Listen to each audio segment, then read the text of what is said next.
ਸੱਜਣੋ ਤੇ ਮਿੱਤਰੋ, ਭਲੇਖੇ ਨੇ ਆਪਣੇ 35 ਵਰੇ ਪੂਰੇ ਕਰ ਲਏ ਨੇ।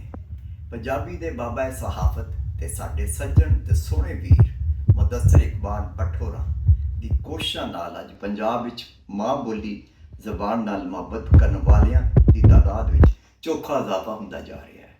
ਮਾਂ ਬੋਲੀ ਮੁਹੱਬਤ ਦਰਅਸਲ ਆਪਣੀ ਮਾਂ ਨਾਲ ਮੁਹੱਬਤ ਦਾ ਖੁੱਲ੍ਹਾ ਇਜ਼ਹਾਰ ਹੈ।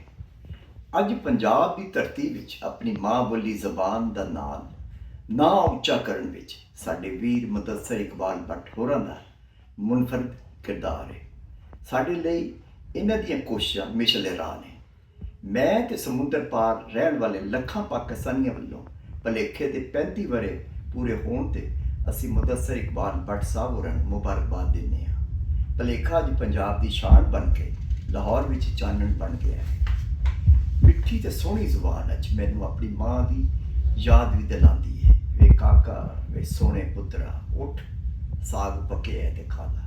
ਮੇਰੇ ਕਾਲਮ ਦਿਲ ਕੀ ਬਾतें ਨਵਾਏ ਵਕਤ 92 ਨਿਊਜ਼ ਨਈ ਬਾਤ ਪਾਕਿਸਤਾਨ ਤੇ ਜਸਾਰਤ ਵਿੱਚ ਸ਼ਾਇਆ ਹੁੰਦੇ ਸਨ। ਇਹਨਾਂ ਕਾਲਮਾਂ ਦਾ ਪੰਜਾਬੀ ਤਰਜਮਾ ਭਲੇਖੇ ਵਿੱਚ ਸ਼ਾਇਆ ਕੀਤਾ ਜਾਂਦਾ ਸੀ। ਮੈਂ ਮਸ਼ਕੂਰ ਹਾਂ, ਸ਼ੁਕਰਗੁਜ਼ਾਰ ਹਾਂ ਆਪਣੇ ਵੀਰ ਮੁਦੱਸਰ ਇਕਬਾਲ ਭੱਟ ਹੋਰਾਂ ਦਾ। ਅੱਲਾਹ ਤਾਲਾ ਤੁਹਾਨੂੰ ਸਲਾਮਤ ਰੱਖੇ, ਆਮੀਨ।